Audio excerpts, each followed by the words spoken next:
I didn't tell since I wasn't supposed to be home today. In fact, I wasn't supposed to be home for another week. I wanted to surprise Sophia with something new from our typical phone conversations and video chats because I was returning early. I imagined how she would respond and how her face would light up when she spotted me standing at the door while I was away.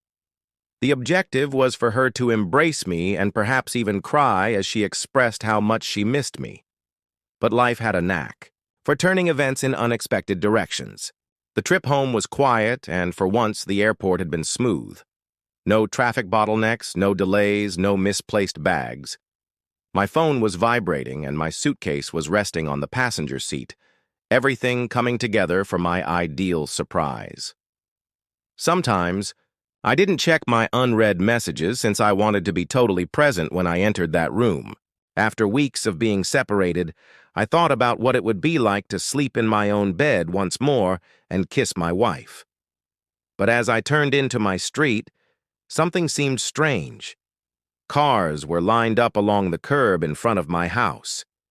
Initially, I assumed Sophia might have had friends over, which wouldn't have been odd. But then I noticed some of the cars were unfamiliar, while others were sleek and expensive, standing out in our modest neighborhood. Some had small pink and blue, ribbons floating in the wind, attached to their side mirrors with baby-themed embellishments. That's when I saw the front yard. Pink and blue balloons were attached to the porch railing. A massive banner stretched across the entrance, waving gently in the wind. The words that greeted me were like a kick to the gut. My hands clenched on the steering wheel. My initial reaction wasn't even mistrust. My mind was still attempting to comprehend. Our small miracle. The house I left behind looked different. Not in structure, but in feeling. The garden was still groomed to my liking. The walls remained the same, but the atmosphere had shifted. It felt like I was stepping into someone else's life. I could hear music, laughter, the clinking of glasses, a party. In order to avoid being noticed, I pulled over a few houses down. My hands felt clammy against the leather steering wheel, and I couldn't explain why my heart was pounding. Maybe this wasn't for Sophia. Maybe it was a neighbor's event. Maybe I had misread the situation entirely. But when I shut off the engine and stepped outside, the fresh scent of cut grass mixed with something sweet, a celebration. I thought about calling Sophia, but I decided against it. I wanted to see it for myself.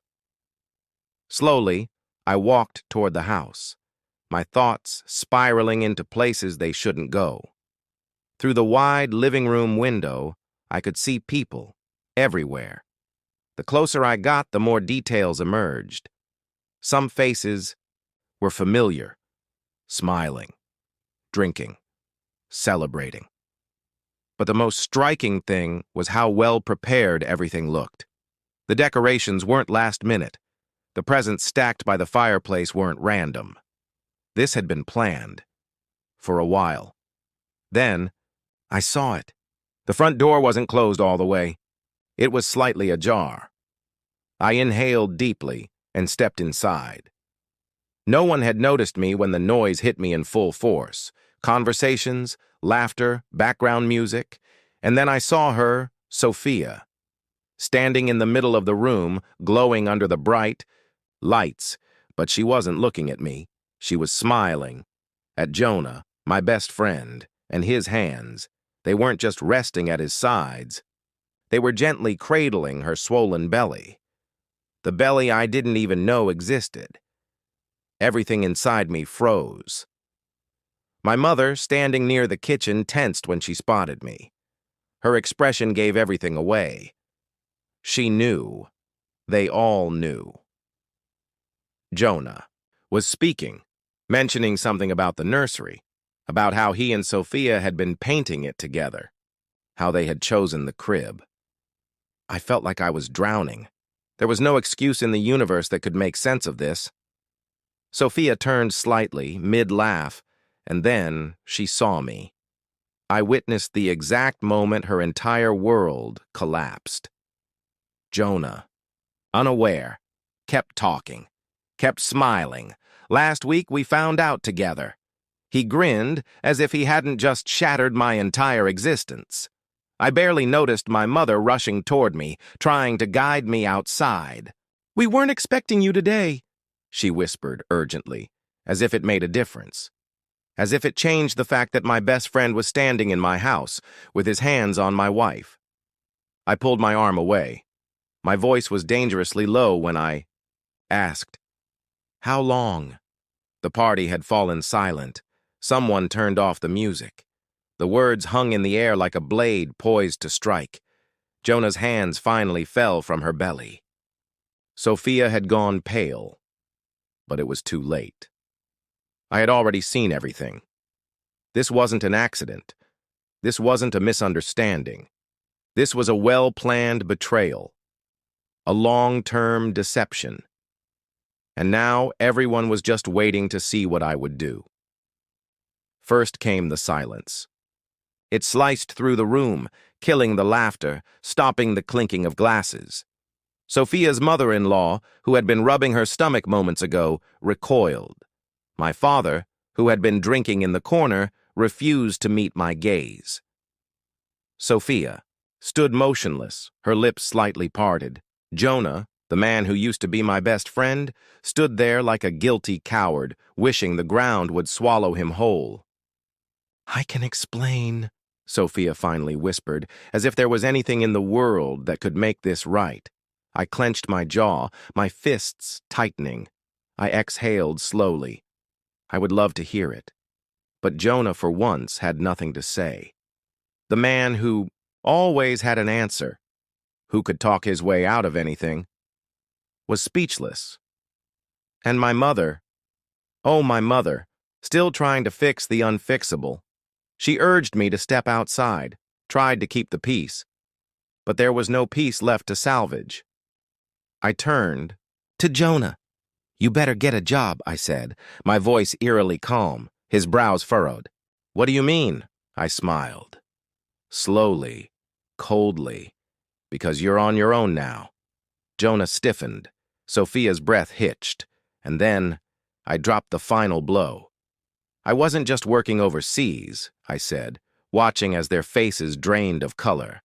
"I was consulting a lawyer," Sophia gasped. Jonah's eyes went wide.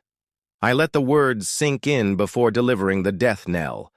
"I have proof of every penny I spent on this house, on this marriage." And with that, I turned. I walked away, letting them all sit in their wreckage. As I stepped outside, the night air hit me like a cold slap.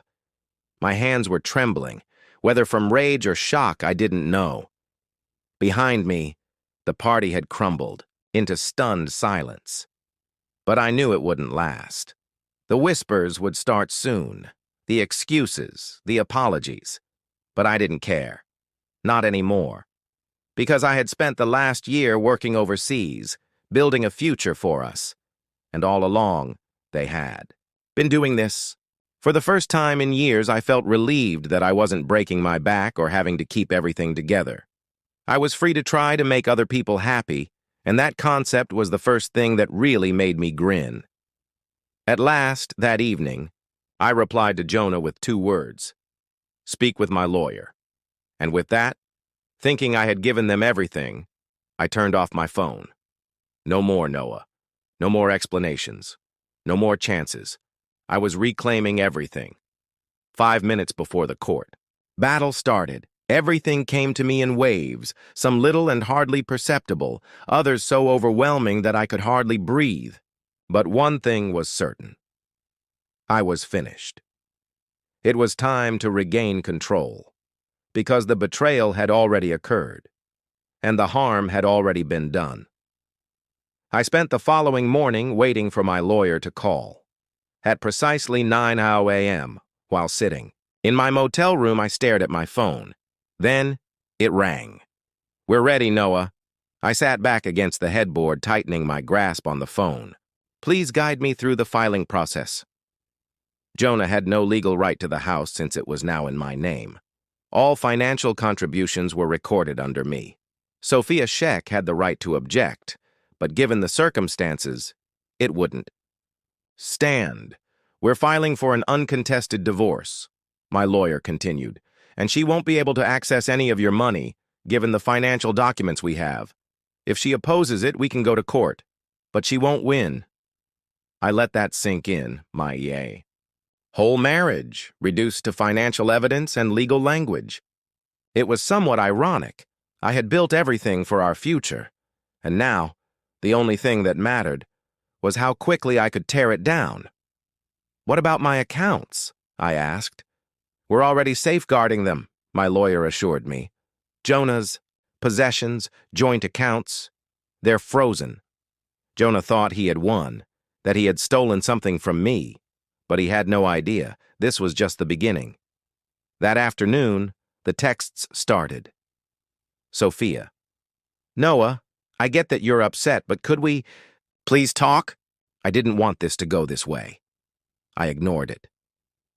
An hour later, another one. Sophia, please, just one conversation. You don't need to do this. She acted as if I had made the decision to dissolve our marriage, as if she hadn't torn it apart. And then Jonah. Jonah, I know I made a mistake, but I won't let this go. We can figure this out, okay? He had the audacity to say that. But I had already figured it out the moment he stood in my house by my wife's side preparing for a baby. I locked my phone, because it wasn't mine to fix anymore. The next morning, Sophia must have received the initial batch of documents because her tone changed. Sophia. Noah, please. Let's talk before this happens. I stared at the message for too long, expecting the usual ache, the urge to fix things. But it never came. Instead, I sent a simple text to my lawyer. Make sure Jonah gets nothing. He replied almost immediately. Believe? Me, Sheck, I got it covered. Days passed. Jonah tried calling. Then my phone rang with another number. Marissa. Noah, I won't defend her behavior. I raised my daughter better than this. But don't you think you're going a bit too far? I shook my head and closed my eyes. That was exactly the problem. They didn't believe I was serious. They assumed I was just reacting, that I would forgive, and things would go back to normal, but they were wrong.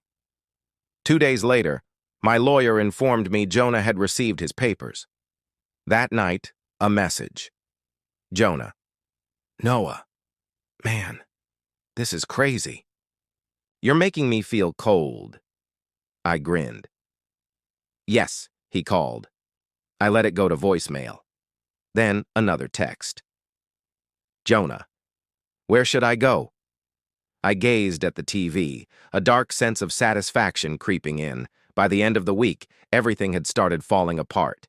For them, Sophia wasn't just losing a spouse, she was losing her financial security. Jonah wasn't just losing a friend, he was losing the free ride he had enjoyed for years. And now, I was taking it back. Months passed. Word got around. Jonah was couch surfing at Marissa's house. Sophia? She had no choice but to rely on him. The cracks started to show. She finally saw Jonah for what he was. Not a lover, not a protector, just a leech. And then, I got a text from an unknown number. I almost ignored it, but curiosity got the better of me. Sophia. I left him. I stared at the message, not with regret, not with sadness, just a quiet, undeniable satisfaction. Because in the end, karma did the rest, and I enjoyed every second of it.